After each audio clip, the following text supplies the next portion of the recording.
Dans cette session spéciale, nous allons répondre aux questions que nos étudiants de la pastorale clinique de Kinshasa, notre université à Kinshasa, du Triune Bible University et Global Scholar University Network de Kinshasa, ont bien voulu soulever pendant leur cours de pastorale clinique ou d'aumônerie, c'est ça.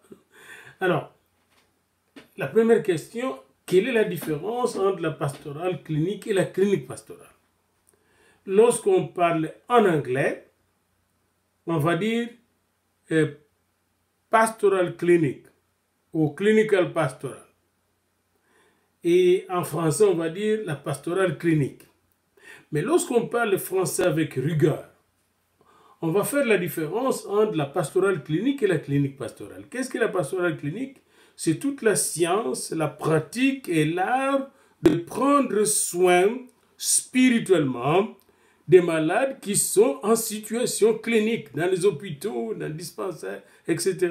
Ils sont en train d'être soignés aux soins intensifs, ils sont entre la mort et la vie, et on vous envoie là par le Seigneur pour prendre soin de ces malades-là, et aussi de leur famille, quand la famille vous demande la prière, l'intervention, les conseils, etc. Eh bien, c'est ce qu'on appelle la pastorale clinique. Et pendant que vous faites la pastorale clinique, vous avez des sessions, des dialogues pastoraux, des cures d'âme, des prières, etc., des conseils de famille. Ce sont ces sessions-là que nous appelons des cliniques pastorales, des sessions de traitement, des cliniques pastorales, des consultations pastorales. Alors, la pastorale clinique, c'est la science, c'est l'art, c'est la pratique des soins pastoraux en milieu clinique auprès des malades et des familles de malades. Tandis que la clinique pastorale, ce sont des sessions que nous tenons avec le patient, le groupe de patients ou les membres de famille. Y a-t-il un rapport entre la psychologie et les prédictions des hommes qui finissent par s'accomplir auprès de ceux qui les acceptent? Eh bien, non.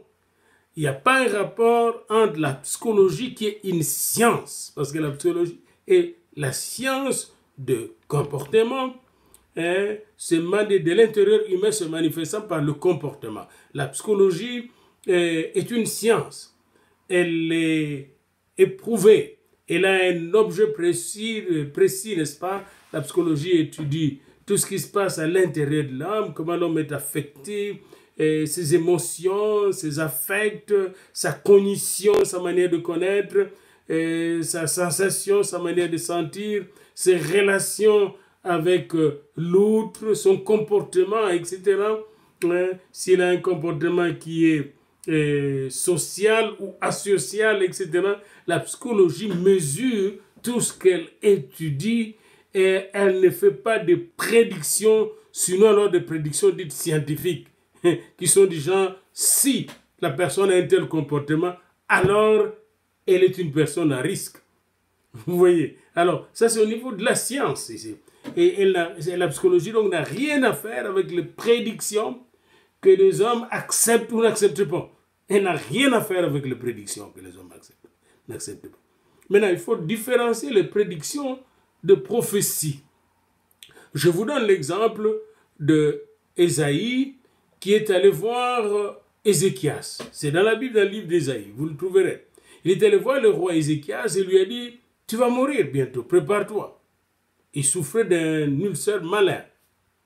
Et Ésaïe rentre chez lui, et pendant qu'il rentre chez lui, il était encore dans la cour du palais royal à Jérusalem, quand le Seigneur lui a envoyé une nouvelle parole pour lui dire qu'il prolongeait la vie de son serviteur Ésaïe qui était en train de pleurer en priant, de prier en pleurant. Alors, cette prophétie d'Ésaïe a engendré, si vous voulez, une situation de pastorale clinique. Parce qu'Ésaïe, en ce moment-là, était en train de prendre soin de ce malade. La première démarche fut de le préparer à la mort. tandis que la deuxième était de le restaurer par la prophétie, la révélation qu'il venait recevoir de Dieu, qui était une vérité divine. Alors voyez-vous, ici il ne s'agit pas de prédication, il s'agit de révélation claire qui vient de Dieu.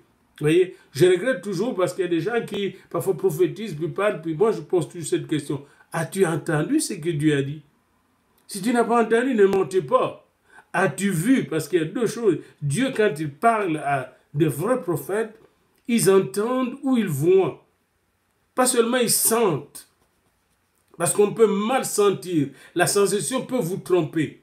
Mais jamais l'audition et la vue. Le visionnaire qui reçoit la vision de Dieu, il peut devenir un fin psychologue.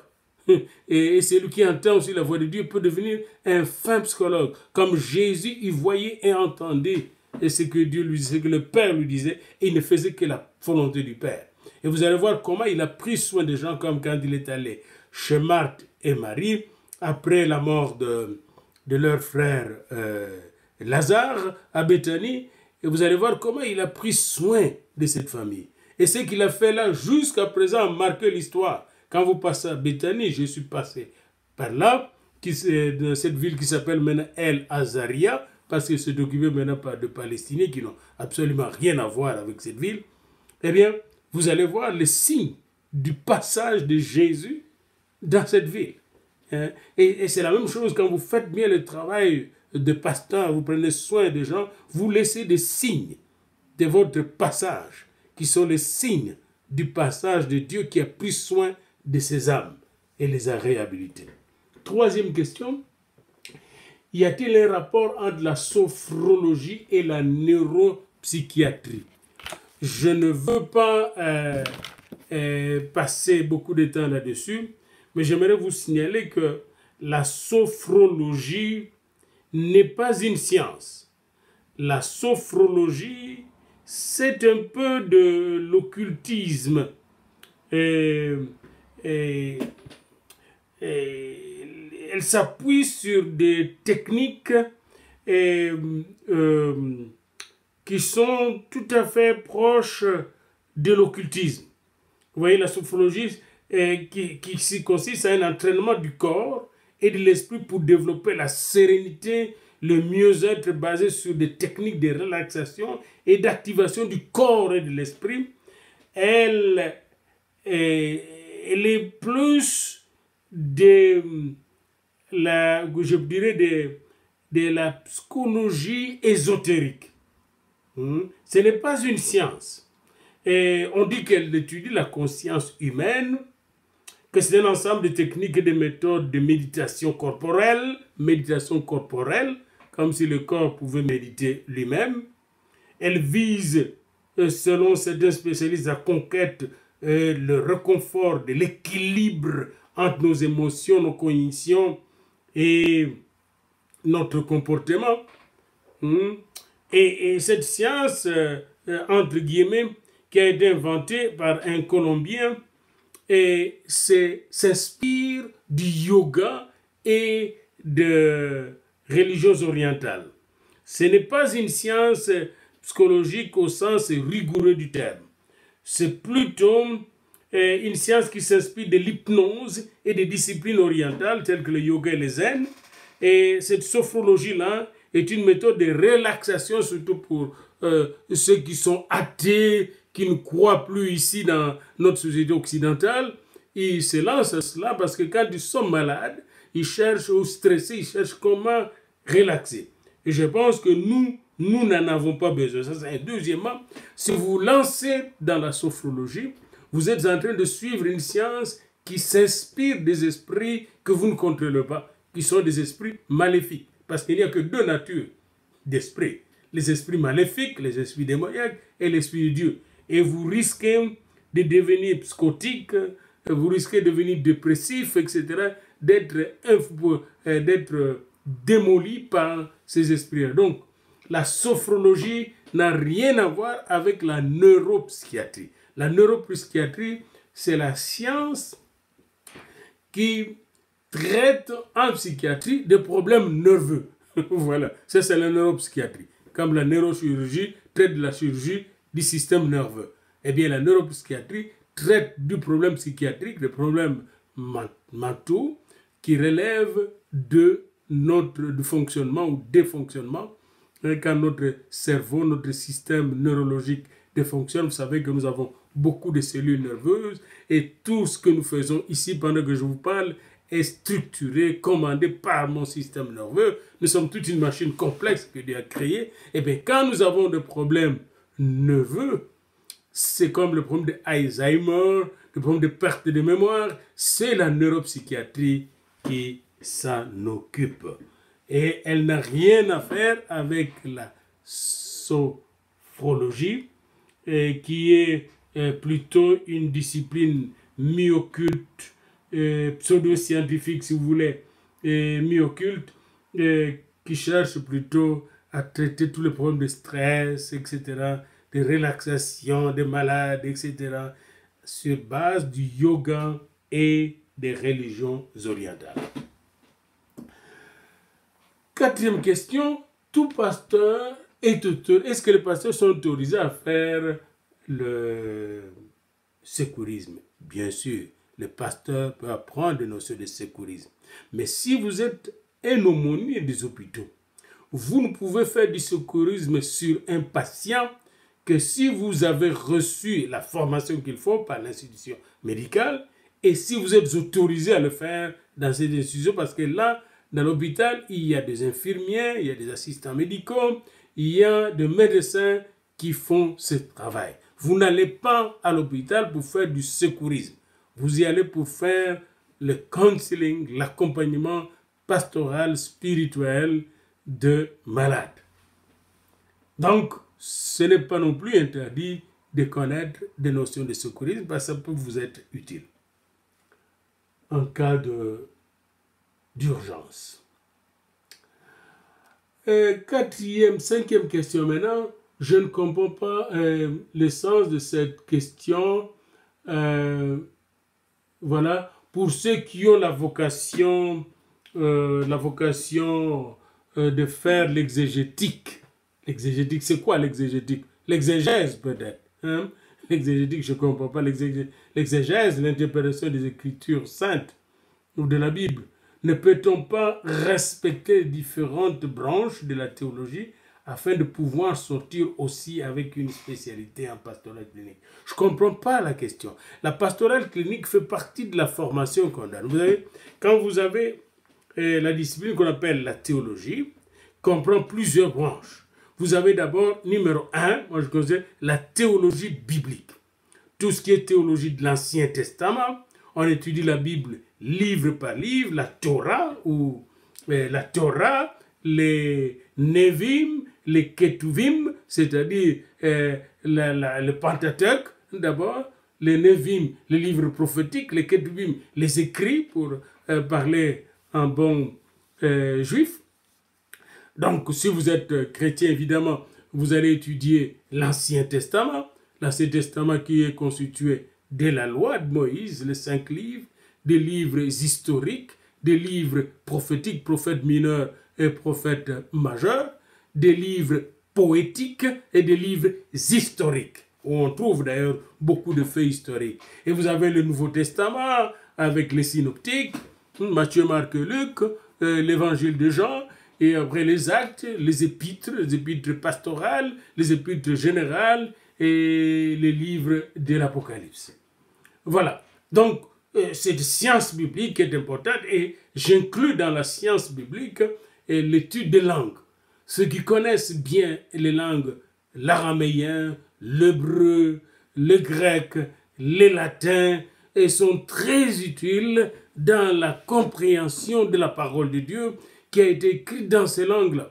J'étais juste en train d'étudier dans le livre du prophète Daniel. Vous savez que ces livres du prophète Daniel étaient écrits en 2 langues. Hein? Daniel 1 à 2 jusqu'au verset 4 était écrit en hébreu. Daniel 2, 5 jusqu'à 7, 28 en araméen. Et Daniel 8, 12, des chapitres 8 jusqu'à 12 en hébreu. Voilà. Et lorsque vous arrivez, par exemple, dans Daniel 2 au verset 20, vous trouverez le nom de Dieu que Daniel utilise là. Ce nom de Dieu qu'il utilise, eh bien, c'est un nom araméen. C'est un nom araméen. Elah, comme Elohim, Elah. Et en araméen, Elah, E-L-A-H, veut dire le Dieu impressionnant, le Dieu qui impressionne, qui fait des choses qui impressionnent. Vous voyez, hein? Et alors, ceux qui connaissent cette langue, lorsqu'ils rencontrent ce nom de Dieu dans ces livres-là, ils vont comprendre pourquoi des choses que Dieu a faites dans la vie de Daniel étaient impressionnantes. Vous voyez, d'autres gens vont lire ces livres et vont penser que Daniel parle de mythes.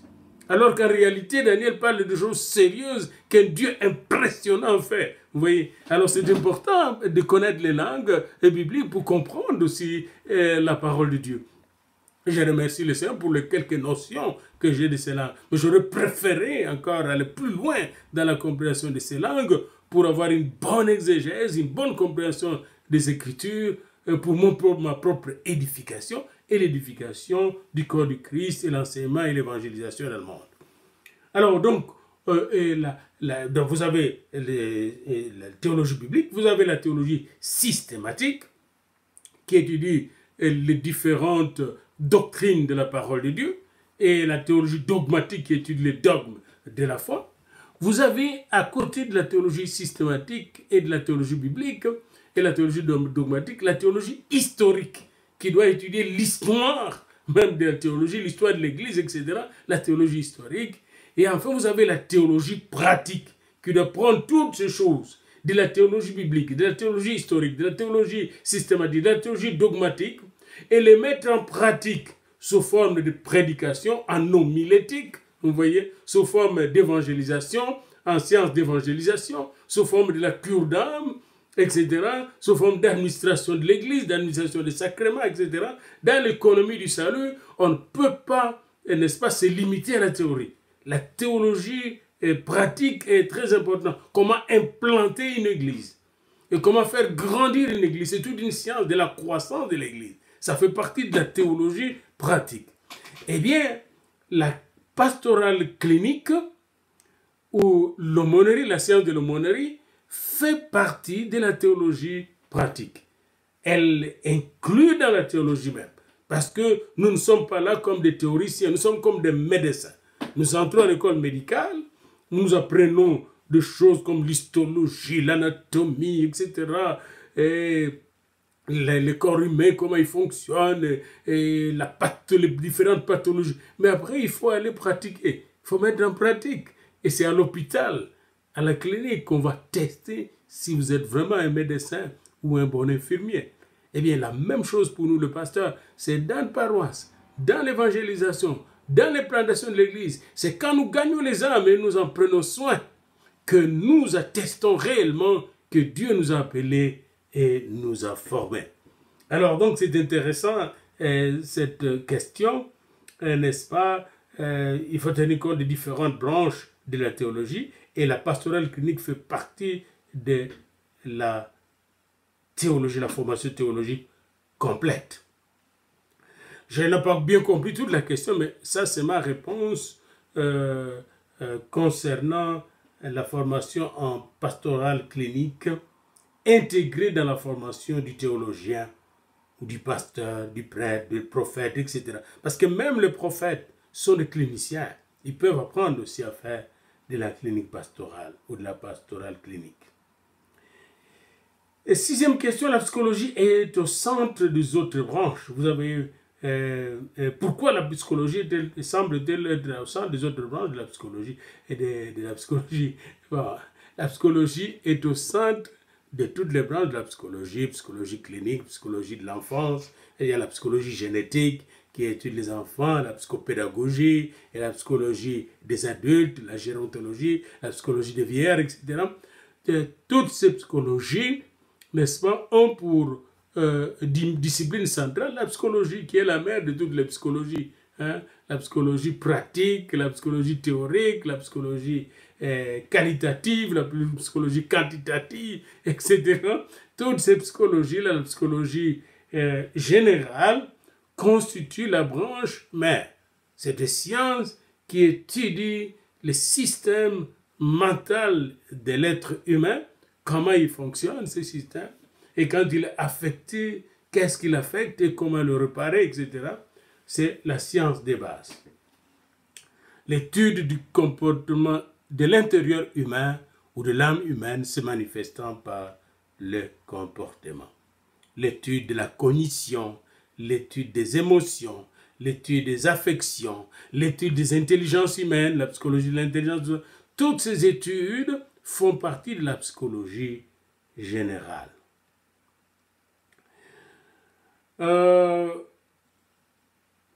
Vous parlez à la 7e question de l'objet, différents objets de la psychologie clinique. Bon, encore une fois, notre cours, c'est le cours de pastoral clinique.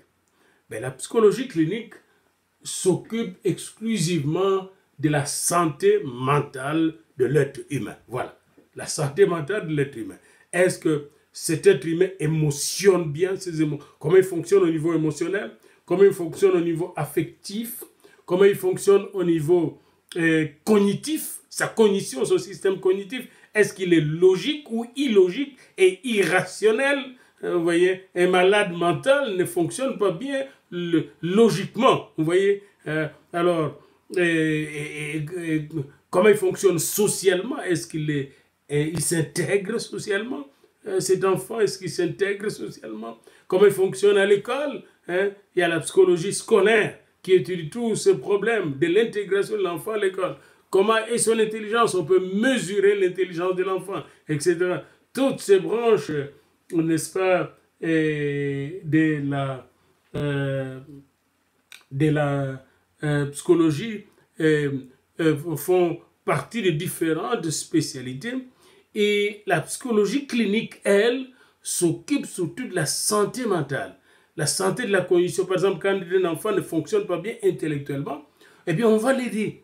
Il y a des tests pour diagnostiquer cette maladie. C'est le psychologue clinicien, ce n'est pas le pasteur clinicien qu'il le faut. Le pasteur clinicien s'occupe de ceux qui sont malades, qui sont pris en charge. Il prie avec, il les écoute et les aide. Vous voyez, à faire face aux réalités. Il peut prier aussi pour leur guérison et leur délivrance. Et Dieu aidant, ces gens-là peuvent aussi être délivrés. Mais il faut que tout se fasse à la lumière des Écritures et sous l'inspiration du Saint-Esprit. Pas manipuler les gens, n'est-ce pas, avec nos émotions et nos sentiments et nos idéologies et nos croyances non fondées bibliquement. 8e question,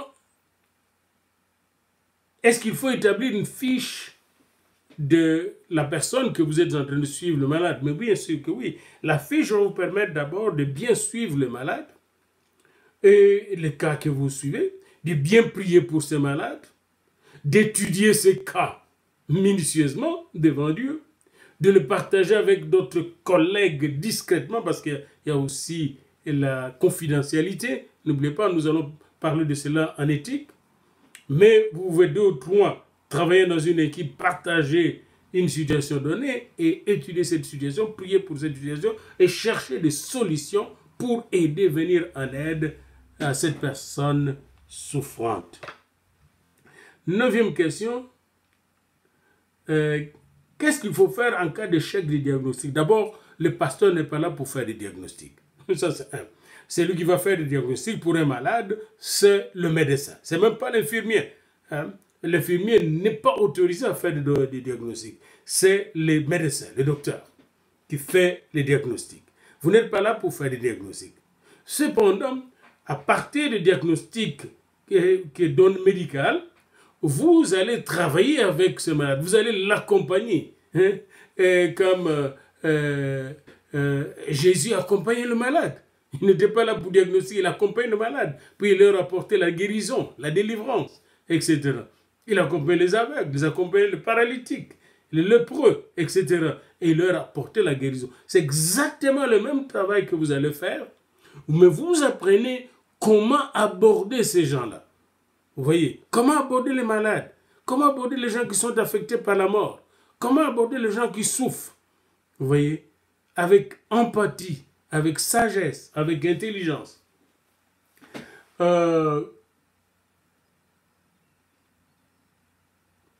Comment le psychologue prend en charge un malade. Et c'est la même chose qu'un pasteur. Quand un malade vous arrive ou quand vous visitez un malade, la première chose, n'est-ce pas, c'est d'établir le contact avec le malade. Et quand vous avez fini d'établir le contact, vous écoutez le malade. L'écoute, c'est 80% du travail pastoral, comme du travail psychologique. Vous écoutez le malade. Et en écoutant attentivement, vous devez tenir compte de plusieurs dimensions de son discours. Est-ce qu'il a des problèmes émotionnels? Est-ce qu'il a des problèmes affectifs? Est-ce qu'il a des problèmes familiaux? Est-ce qu'il a des problèmes relationnels, professionnels, personnels, scolaires, des problèmes d'argent? Quels sont les problèmes qui l'affectent, qui le touchent, qui le tourmentent? De quelle maladie souffre-t-il? Comment cette maladie l'affecte-t-elle? Vous voyez, hein? Alors, toute cette écoute-là, et dans l'écoute, vous allez écouter même ce qu'il ne dit pas, le non-dit. Qu'est-ce qu'il cache? Qu'est-ce qu'il essaie de refouler? Etc. Et grâce à votre écoute, vous allez parvenir à comprendre la personne et à l'accompagner, et progressivement, vous allez établir d'abord une relation thérapeutique, ce que j'appelle la relation pastorale, en pastoral clinique. Vous voyez, vous allez établir la relation pastorale, une relation basée sur la confiance mutuelle. Une relation que l'Esprit Saint vient établir justement entre vous et la personne. Comme Jésus, quand il parlait à la femme samaritaine, il a établi une relation avec cette femme, ou avec la femme qu'on allait lapider, ou avec le lépreux, ou avec les malades. Jésus avait du tact et savait comment établir la relation. Et dès que la relation est établie maintenant, vous allez cheminer avec la personne pour voir quelles sont les méthodes qui conviennent, le verset qui conviennent pour traiter le problème qu'il vous expose. Mais il faut connaître d'abord la nature du problème. Et si c'est un problème émotif, si c'est un problème affectif, eh bien la solution serait affective. Si c'est un problème cognitif, au niveau des pensées, la solution serait au niveau des pensées qu'il faut corriger, réajuster, ajuster, etc. Car mes pensées ne sont pas vos pensées, mes voix ne sont pas vos voix. Peut-être que la personne est troublée par des pensées inutiles. La personne qui a peur de mourir, etc. Comment l'aider? Alors voyez-vous, il y a beaucoup d'éléments qu'il faut prendre en considération dans la prise en charge. Nous aurons un cours de pratique pastorale où nous allons voir cela en long et large. Alors, l'explication du tableau de la page 44 dans votre syllabus. Eh bien, dans cette page, vous voyez une croix, et cette croix divise la pratique pastorale clinique en 4 parties. Vous avez d'un côté le focus sur la théologie, le focus sur la Bible, et de l'autre côté, focus sur la psychologie. Il y a des gens qui ont dit auparavant la psychologie est séparée de la Bible, de la théologie. Ou vous êtes théologien, pasteur, ou vous êtes psychologue.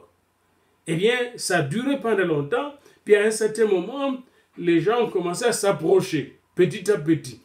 Il y a ce qu'on appelle, à gauche là, il y avait la faible intégration, puis l'intégration est devenue de plus en plus grande, et c'est là qu'on a monté les soins pastoraux.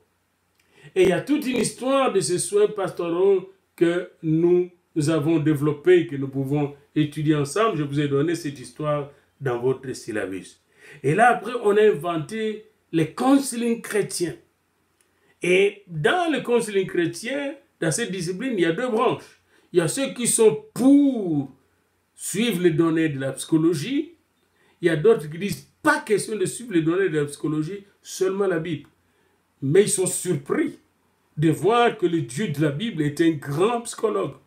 Le Dieu par exemple, qui approche Caïn dans Genèse 4.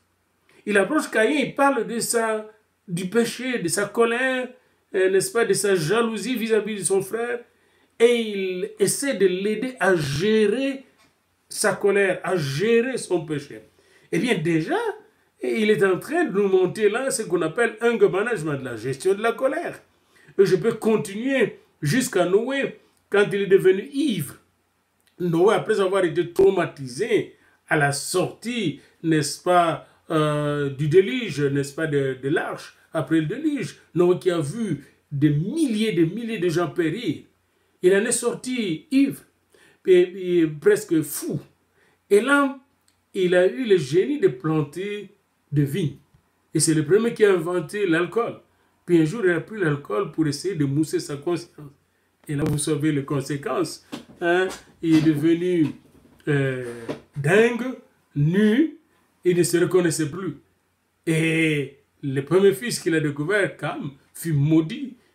Et par son père, la malédiction est encore entrée là où était la bénédiction. Et là, vous voyez le counseling familial. Et vous aurez beaucoup de cas comme ça. Abraham avec Sarah avait besoin de counseling familial. Donc, vous voyez, nous ne pouvons pas séparer le psychisme que nous sommes de l'esprit. Parce que l'esprit de Dieu doit prendre soin de notre âme, de notre psyché, pour que nous soyons sains dans un corps sain. Nous avons besoin de soigner l'âme elle-même par l'esprit. Et les soins spirituels sont très importants au niveau psychologique et même physique. 13e question, chaque intervention clinique exige le choix d'un modèle d'intervention approprié. Il n'y a pas un modèle que j'appellerais universel pour tous les cas. Ça n'existe pas. Chaque cas va vous inspirer un modèle. Et là, vous voyez Jésus, la manière dont il a traité le problème de Judas, la manière dont il a traité le problème de Thomas qui doutait, et la manière dont il a traité le problème de Pierre qu'il avait renié. Hein? Sont des modèles d'approche tout à fait différents. C'est parce que nous sommes différents, c'est là que nous avons besoin de ce qu'on appelle la théorie de la complexité, des modèles de complexe, n'est-ce pas, de la complexité en psychologie biblique. Vous voyez, il y a cette théorie et je vais vous montrer que puisque les situations humaines sont complexes, il faut être très subtil bibliquement pour utiliser les intuitions et les révélations et les outils du Saint-Esprit pour arriver à rencontrer le besoin humain. Nous verrons cela encore lorsque nous allons passer à la phase pratique. Mais chaque intervention humaine et pastorale ou chaque intervention même psychologique exige une méthode adaptée. Et nous verrons dans le cours que vous allez étudier de counseling professionnel, je donne plusieurs différentes méthodes. Et vous allez voir différentes méthodes, différentes situations, différentes méthodes, différentes. Et vous devrez avoir, comme pasteur, plusieurs méthodes dans votre poche. Et Dieu, merci, nous trouvons toutes ces méthodes dans la parole de Dieu. Vous allez le voir. Alors, vous me demandez la définition de la psychologie clinique. Vous trouvez cela dans votre cours. C'est à vous de me donner cette définition, n'est-ce pas, de la psychologie clinique, cette science qui consiste à soigner les problèmes mentaux des gens. Les problèmes mentaux, des problèmes affectifs, des problèmes cognitifs, des problèmes comportementaux, des problèmes relationnels, des problèmes d'intégration, des problèmes d'adaptation, des problèmes de vieillissement, hein, et même tous les problèmes qu'on a, la réaction des gens vis-à-vis de la pauvreté, le comportement des gens dans une société anarchique, dans une société corrompue, etc., les abus verbaux, etc., de gens, comment traiter tous ces problèmes, eh bien, les psychologues cliniciens aident à rendre aux gens une bonne santé mentale. C'est une question de santé mentale, vous voyez. Tandis que le pasteur, lui, clinicien, il aide à donner aux gens un équilibre spirituel qui leur donne la capacité de devenir sel de la terre et lumière du monde. Hein? Des gens qui amènent la paix là où il y a le trouble, la joie là où il y a la tristesse, le calme là où il y a des querelles. Mais ces gens-là, ce sont des ambassadeurs de paix. Et alors là, on apprend comment être celui qui apporte la paix aux gens qui sont troublés par la maladie. Et c'est ce qu'on appelle la pastorale clinique. Que Dieu vous bénisse.